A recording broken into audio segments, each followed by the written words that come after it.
Class 10 का भारतीय भवन का मैथ है बच्चों प्रश्नावली, ठीक है ना। 1B का क्वेश्चन नंबर मैंने पिछले वीडियो में 13 तक के हल कर दिया है। अगर आप लोग ने इस वीडियो पर नहीं देखा है तो जाकर पहले पिछला वीडियो देख लें, ठीक है ना। 13 नंबर प्रश्न तक मैंने हल कर दिया। देखिए 13 नंबर प्रश्न तक मैंने तीनों फिगर का कल हल कर चुका हूँ।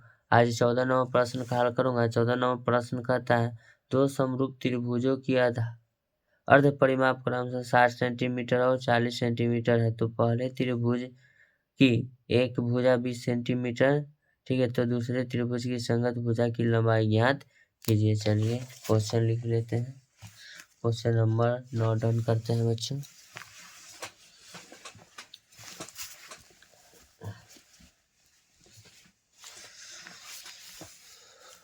चौदह नंबर प्रश्न का हल लिखते हैं कि कहता है क्षेत्रफल। तो कल भी हमने जानता हूँ कि त्रिभुज का जो क्षेत्रफल होता है या परिमाप, तो लिखेंगे पहले 360/240 बराबर जो एगो लंबाई दिया हुआ 20, एगो लंबाई नहीं दिया हुआ तो मान लेंगे x, ठीक है ना। क्वेश्चन कहता है दूसरे त्रिभुज की संगत भुजा की लंबाई ज्ञात करें। तो लिख देते हैं माना कि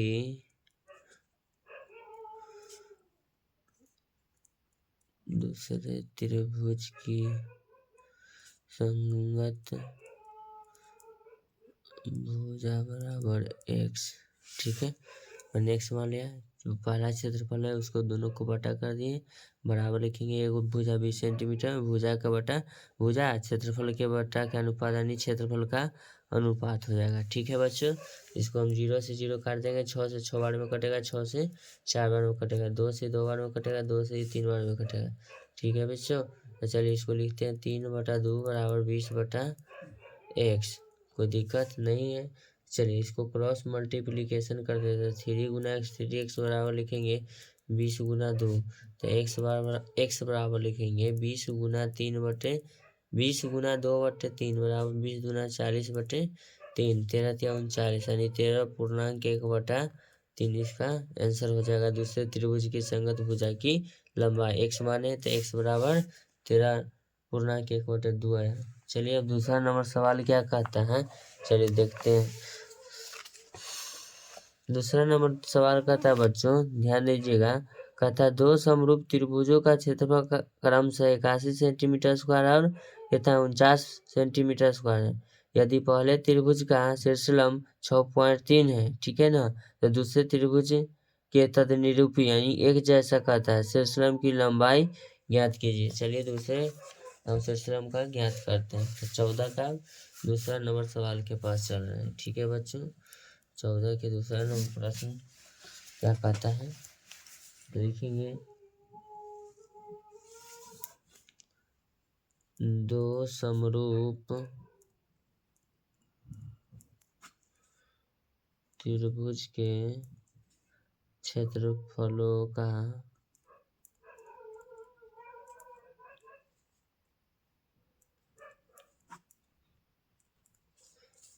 अनुपात, क्षेत्रफलों का अनुपात इसके संगत शीर्षलंब के बराबर अनुपात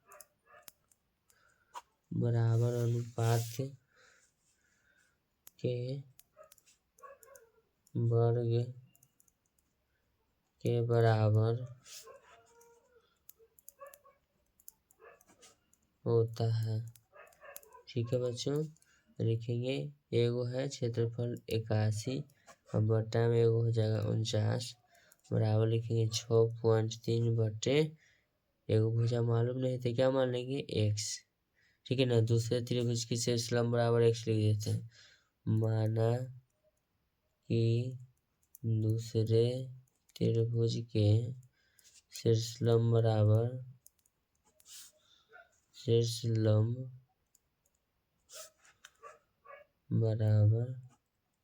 एक्स। तो चलिए मैंने त्रिभुज का क्षेत्रफल लिख दिया 81/49 लिखेंगे बराबर, ठीक है 6.3/x। इसका जब हम होल स्क्वायर करेंगे इसका वर्ग करेंगे, इधर वर्ग कर देंगे तो इसको लिखेंगे 81/49 बराबर लिखेंगे 6.3/x, ठीक है ना। अगर हम इधर ध्यान दीजिएगा, इधर से हम स्क्वायर हटाते थे, इधर क्या चलेगा बच्चों, रूट अंडर। 9 यानी 9 × 9 लिख देंगे, रूट अंडर लिखेंगे 7 × 7 बराबर 6.3/x। तो 9/7 लिखेंगे बराबर 6.3/x। तो लिखेंगे 9 × x 9x बराबर लिखेंगे 6.3 × 7। उसके बाद लिखेंगे बच्चों x बराबर 6.3 × 7/9, ठीक है। 9 सत्ते क्या लिखेंगे 63। 7 बार में दशमलव बदला, एक वो अंक 0, ठीक है ना। तब ये हो जाएगा x बराबर बच्चों 49/10 बराबर 4.9, इसका मान हो जाएगा 4.9 सेंटीमीटर। दोस्तों त्रिभुज का शीर्ष लंब, ठीक है। 15 नंबर सवाल में आप चलते हैं बच्चों, देखिए आप लोग इसे ध्यान से नोट डाउन कर लीजिएगा, ठीक है। 15 नंबर सवाल के पास चलते हैं, क्या कहता है।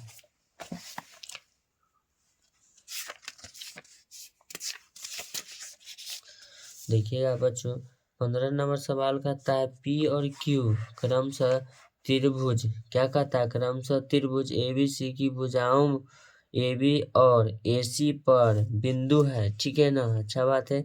कहता है AP बराबर 2 सेंटीमीटर, PB बराबर 4 सेंटीमीटर, AQ बराबर 3 सेंटीमीटर, QC बराबर 6 सेंटीमीटर, ठीक है ना। तो सिद्ध कीजिए कि BC बराबर 3 PQ है या नहीं। चलिए सिद्ध करते हैं। जो कहता है पहले हम उसका फिगर पहले बनाएंगे।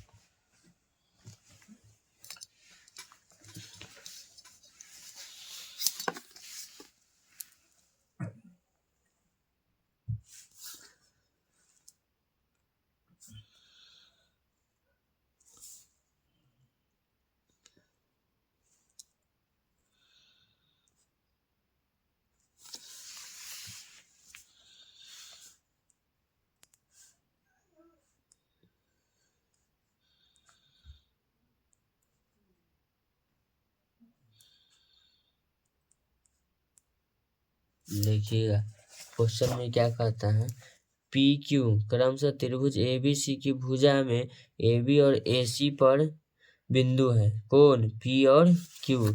चलिए तो A से B पर इसका बिंदु हम P लिख दिए, A से C पर इसका बिंदु का नाम हम Q लिख दिए, कोई दिक्कत नहीं। तो कहता है A से P की दूरी है 2 सेंटीमीटर, ठीक है। P से Q की दूरी क्या सेंटीमीटर है, 4 सेंटीमीटर। A से Q 3 सेंटीमीटर, Q से C 6 सेंटीमीटर है, ठीक है ना। तो हम लिखेंगे बच्चों 15 नंबर सवाल है, लिखेंगे AP बटा PB बराबर AQ बटा QC, ठीक है। तो लिखेंगे AP का मान देखिएगा बच्चों 2 है, उसके बाद PB का मान 4 है, A से Q का मान 3 है, Q से C का मान 6 है। 2 दूना 4, 2 तिया यानी 2 दूना 4, 3 दूना 6, इसका जो मान आएगा 1/1/2 बराबर 1/2। तो लिखेंगे PQ, क्या लिखेंगे PQ समानांतर BC, PQ समानांतर BC, यानी कि दोनों तरफ भुजा बराबर आ गया था, उसका जो मान होगा एक दूसरे के क्या होगा, समानांतर हो जाएगा, ठीक है ना। और भी क्वेश्चन कहता है, उसके बाद लिखेंगे त्रिभुज, ध्यान दीजिएगा यही में चलते हैं, त्रिभुज APQ तथा त्रिभुज ABC में, ठीक है। तो लिखेंगे बच्चों ध्यान दीजिएगा आप लोग, कोण APQ बराबर कोण ABC, लिखेंगे कोण AQP बराबर कोण ए सी बी संगत कोण से लिखेंगे,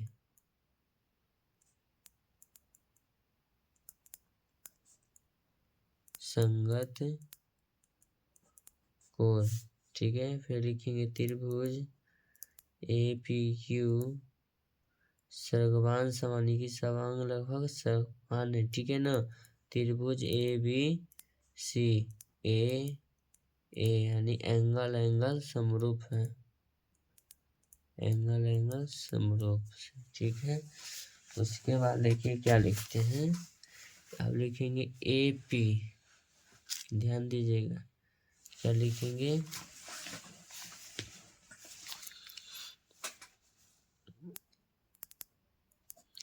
ए पी बट्टा ए बी बराबर ए क्यू बट्टा ए सी, इसको लिखेंगे 2/6, ए पी का मान 2। ठीक है ना, ए बी के मान कितना हो जाएगा 6, इसलिए लिखे हैं बच्चों, ध्यान दीजिएगा। वीडियो में हम दिखाते हैं आप लोगों को, ए से बी है 2, ए से बी का मान हो जाएगा 4 2 6, यही चीज को हमने लिखा है। ठीक है ना, चलिए अब ए से क्यू है 3, बराबर में लिखेंगे 3, ए से सी हो जाएगा ए से क्यू। ठीक है ना, हम लिख देते हैं ए सी बराबर सूत्र हो जाएगा ए क्यू और प्लस में हो जाएगा क्यू सी। ठीक है ना, तो ए से क्यू 3 हो जाएगा, क्यू से सी 6 बराबर 9। ठीक है, आप लोगों का लिखना पसंद है तो लिख लीजिए, नहीं तो फिगर में देखकर समझ लीजिएगा। चलिए इसको काट देते, 2 तिहाई 6, 3 तिहाई 9, तो 1/3 बराबर 1/3।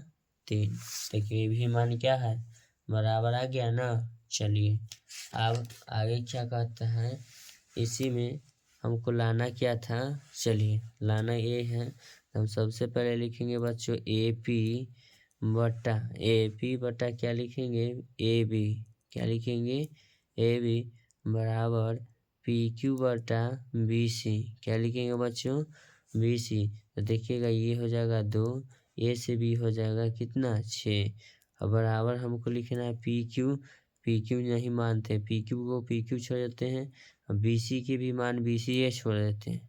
ठीक है ना, तब इसको हम देखो कैसे करते हैं हर बच्चों, इसको काट देंगे तो 2 तिहाई कितना हो जाएगा 6, तो इसको हम लिखना चाहेंगे तो 1/3 बराबर पी क्यू बटे बी सी। तो देखना बी सी गुना क्या हो जाएगा बी सी, क्या होगा बी सी हो जाएगा।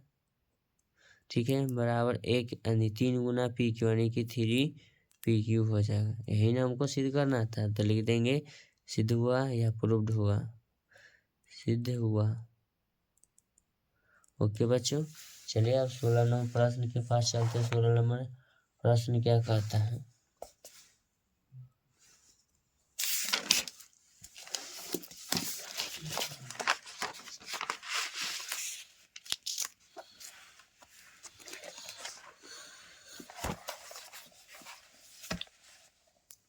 देखिएगा 16 नंबर प्रश्न कहता है, बगल के चित्र में यदि ओ ए बट्टा ओ सी बराबर ओ डी बट्टा ओ बी, तो दिखाइए कि त्रिभुज ए ओ डी सर्वसम समत्रिभुज सी ओ बी है, एवं कोण ए बराबर कोण सी, कोण बी बराबर कोण डी। ठीक है ना, ये 1 नंबर सवाल है, इसमें 2 नंबर सवाल है, यानी कि 16 के 2 नंबर प्रश्न है। ठीक है बच्चों, चलिए इसे हम लिखते हैं 16 नंबर प्रश्न का हल।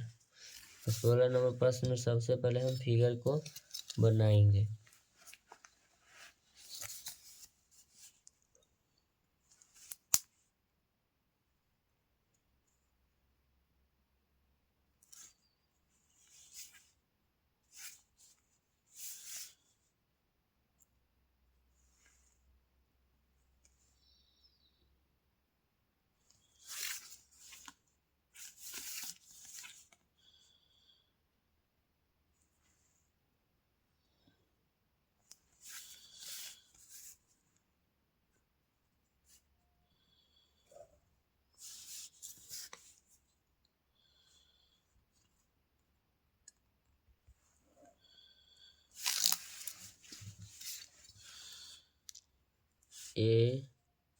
ये हुआ बी, ये हुआ सी, ये हुआ डी, ये हुआ 16 नंबर प्रश्न। चलिए 16 नंबर प्रश्न लिख दिए है बच्चों।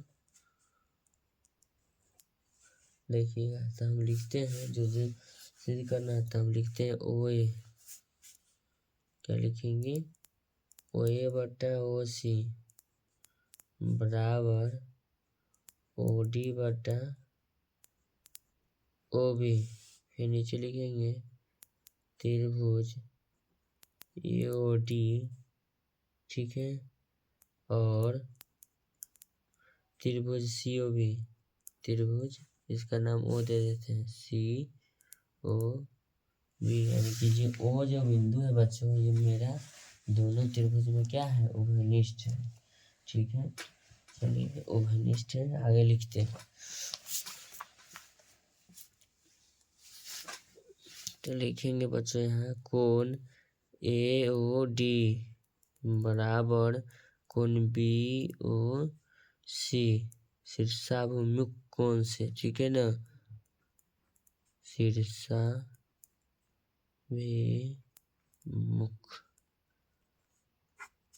से, शीर्षाभिमुख से, ठीक है। उसके बाद नीचे लिखेंगे ओ ए बटा ओ सी बराबर ओ डी बटा ओ बी, ठीक है ना। इसको हम लिख देंगे बच्चों एस ए एस समरूपता,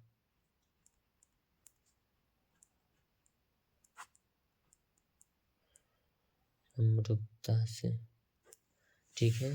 तो हम लिखेंगे बच्चों कोण ए बराबर कोण क्या हो जाएगा? सी। जो कोण ए होगा कोण सी के बराबर होगा, ठीक है ना। फिर नीचे लिखते हैं या कॉमा लगा देते हैं, कोण ओ होगा कोण ओ के बराबर, यानी कोण ओ जो होगा कोण ओ के बराबर होगा, ठीक है ना। नहीं तो इस तरफ वाला इस तरफ के बराबर होंगे, ठीक है ना। तो कोण ओ बराबर क्या हो जाएगा? कोण ओ। फिर आगे क्या कहता है? कोण डी बराबर कोण क्या हो जाएगा? बी। देखिएगा कोण डी जो बराबर होगा कोण बी के बराबर होता है, यहाँ लिख देते हैं कोण डी बराबर बच्चों लिखेंगे कोण बी। क्या लिखेंगे? बी। हमको ही लिखना था, चलिए लिख दिए। अब 16 नंबर क्वेश्चन कहता है इसका 2 नंबर, क्या कहता है इसका 2 नंबर। तो इसका 2 नंबर में हम सबसे पहले क्या लिखेंगे बच्चों? फिगर। क्या लिखेंगे? सबसे पहले आइए हम फिगर बनाते हैं इसका। जब तक फिगर नहीं बनाएगा सवाल समझ में नहीं आएगा, ठीक है।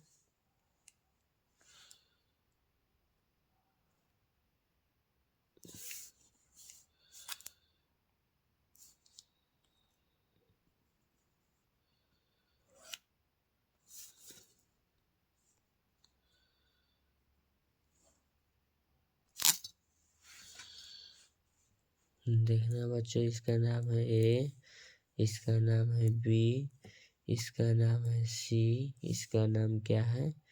डी। ओके बच्चों, इसका नाम कुछ नहीं मालूम है ओ मान लिए।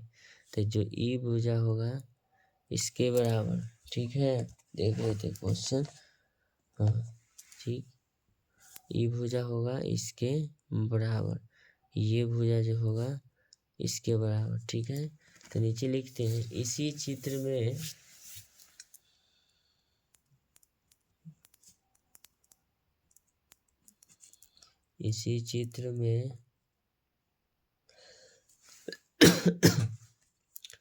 यदि AD समानांतर CB तो सिद्ध करना है, तो सिद्ध करें कि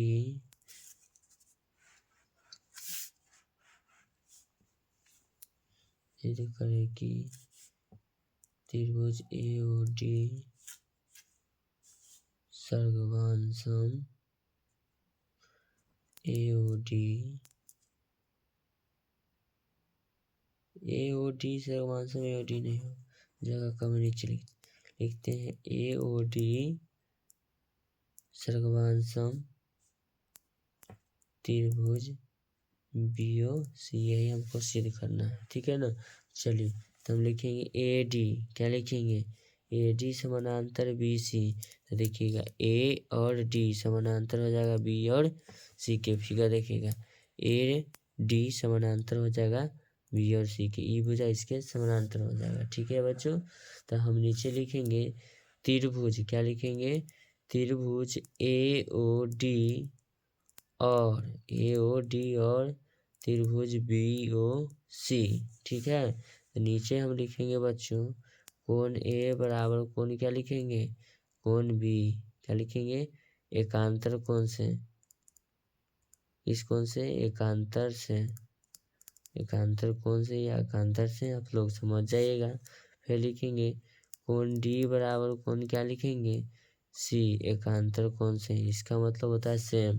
तो लिखेंगे ए यानी सी एंगल समरूपता, एंगल समरूपता से लिखेंगे। ठीक है ना, तो लिखेंगे त्रिभुज ए ओ डी सर्गवान सम त्रिभुज बी ओ सी, सिद्ध हुआ। क्या हुआ बच्चों, सिद्ध हुआ। ठीक है ना,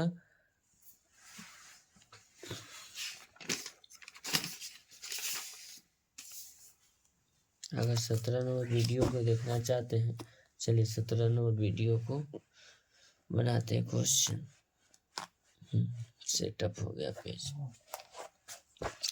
देखिएगा बच्चों 17 नंबर सवाल कहता है कि यदि, क्या कहता है, यदि एक ही बिंदु से होकर जाने वाली तीन सरल रेखा, एक ही बिंदु से होकर जाने वाली तीन सरल रेखाओं को दो समांतर तिर्यक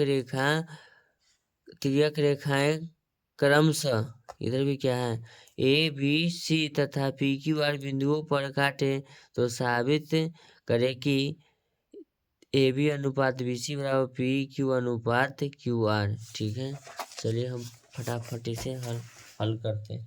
जैसे कहता है, पहले कहता है एक वो सरल बिंदु है, चलिए इसको हम मान लेते हैं ओ। ठीक है, यहाँ से ये बिंदु गया,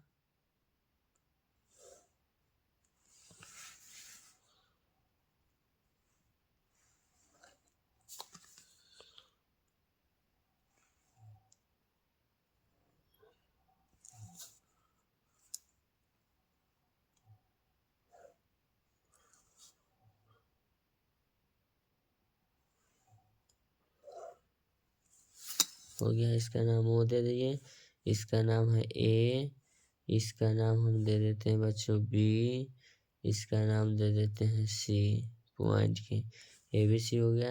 इसका नाम दे देते हैं पी, इसका नाम है क्यू, इसका नाम क्या है आर, कोई दिक्कत नहीं है। तो लिखेंगे सिद्ध करना है, 17 नंबर सवाल को देखिएगा गौर से। ठीक है बच्चों, तो लिखेंगे सिद्ध करना है,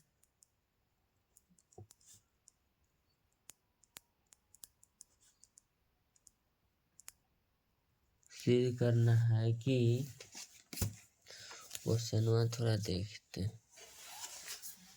चलिए सिद्ध करना है ए बी अनुपात बी सी बराबर पी क्यू अनुपात जो होगा क्यू आर, हमको ये सिद्ध करना है। ठीक है ना, तो आप लोग देखते जाइएगा बच्चों। ठीक है, तो लिखेंगे त्रिभुज, ध्यान दीजिएगा, त्रिभुज A B O, A B O त्रिभुज हो गया, और क्या कहता है, और त्रिभुज पी क्यू ओ, देखिएगा पी क्यू ओ, इस त्रिभुज में अभी ऊपर वाला ही पार्ट में चल रहा है। ठीक है ना, त्रिभुज में क्या लिखेंगे, में, तो नीचे लिखेंगे कोण ए ओ बी, क्या लिखेंगे, ए ओ बी, यानी कि कोणों का बात हो रहा है, बराबर कोण पी ओ क्यू। तो देखिएगा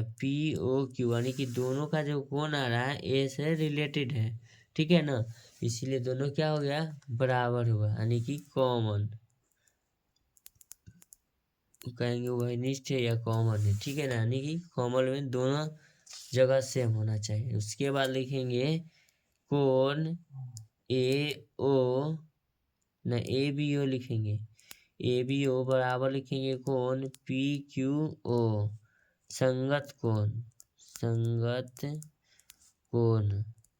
अगर ये संगत कोण एकांतर को नहीं पढ़े हैं तो जाकर के वीडियो डाला हुआ है, नहीं तो इसका क्या कहता है उसको, इंट्रोडक्शन क्लास है, ठीक है ना, पिछले पेजा में, उसको जाकर देखिएगा। ठीक है बच्चों, चलिए अब वीडियो लंबा हो जाएगा, हम इसको जल्दी जल्दी निपटाते हैं। तब लिखेंगे इसलिए, क्या लिखेंगे बच्चों, इसलिए ए नियम से, ए का मतलब होता है एंगल से, ठीक है, एंगल मीन्स होता है कौन बच्चों। उसके बाद लिखेंगे कि त्रिभुज, क्या लिखेंगे, त्रिभुज, ठीक है बच्चों, ABO समरूप, ठीक है, समरूप त्रिभुज PQO, ठीक है। तो नीचे लिखेंगे बच्चों, ध्यान दीजिएगा आप लोग, AB बटा PQ बराबर BO बटा OQ, BO बटा क्या हो जाएगा, OQ, ठीक है। अब उसके बाद लिखेंगे बच्चों, यहाँ ध्यान दीजिएगा आप लोग, त्रिभुज CBO और RQO में देखिएगा कोण BOC बराबर कोण QOR कॉमन, यानी दोनों में क्या है, उभयनिष्ठ है, कॉमन है, ठीक है बच्चों। चलिए तो नीचे लिखेंगे कोण BOC बराबर कोण QOR संगत से, क्या चीज से, संगत से, ठीक है। तो लिखेंगे AA समरूपता से, AA समरूपता से, ठीक है। हम लिखेंगे त्रिभुज CBO सर्वांशम त्रिभुज RQO, ठीक है, RQO लिख देंगे। उसके बाद क्या लिखेंगे, सेटअप साइज पे देखिएगा बच्चों, तब लिखेंगे CB, क्या लिखेंगे, CB बटा RQ लिखते हैं, ठीक है, बराबर BO बटा QO, ठीक है। समीकरण इसको 2 करते हैं, क्या करते हैं, समीकरण 2 और समीकरण 1 ऊपर वाला है जो ये है ना, देखिएगा इसको हम समीकरण 1 मान लेते हैं, क्या मानते हैं, 1 मान लेते हैं। तो लिखेंगे समीकरण 1 और 2 से, ध्यान दीजिएगा आप लोग, लिखते हैं यहाँ समीकरण 1 और 2 से, ठीक है। तो नीचे लिखेंगे AB बटा PQ बराबर BO बटा QO, तब लिखेंगे AB बटा PQ बराबर CB बटा RQ, क्या लिखेंगे, CB बटा RQ, समीकरण 1 और 2 से। तो देखिएगा समीकरण जो है BO बटा BQ समीकरण में मान दिखा देते, देखिएगा BO बटा BQ बराबर AB बटा क्या है PQ, तो वही ना मान रखे हैं। चलिए तो उसका ही मान रखें, तो उसका मान रखते हैं, ध्यान दीजिएगा, तो यहाँ AB बटा क्या लिख दिए हैं PQ, तब इसको हमको क्या लिखना है, अनुपात में लिखना है ना। तो चलिए नीचे लिखते हैं AB बटा PQ बराबर लिखे हैं CB बटा QR, तो हम इसको अगर अनुपात बनाना चाहेंगे तो देखिएगा AB क्या लिखेंगे, AB यहाँ लिख देते हैं AB अनुपात BC, क्या लिखेंगे BC, जो PQ है ना PQ, यानी कि BC या CB ये दोनों बराबर है, ठीक है। फिर लिखते हैं कॉमा पी क्यू क्या लिखेंगे, अनुपात पी क्यू अनुपात क्या हो जाएगा, ये इसके बराबर है आर क्यू, तो इसको हम लिख देंगे आर क्यू। यही हमको क्या करना था, सिद्ध करना था ना, तो लिखेंगे प्रूव्ड। ठीक है, अगर आप लोग ऐसा ही वीडियो चाहते हैं तो मेरे चैनल पर बने रहिए, ठीक है, और समझिए और देखिए, ठीक है ना। अगर आपको ये चैनल पर बताया हुआ मैथ समझ में आया है तो चैनल को सब्सक्राइब करें और लाइक करें। आपका कीमती समय देने के लिए धन्यवाद। आपका एक लाइक मुझे मोटिवेट करता है ताकि मैं अगले क्लास में जल्द से जल्द वीडियो लेकर आऊँ। Thank you so much.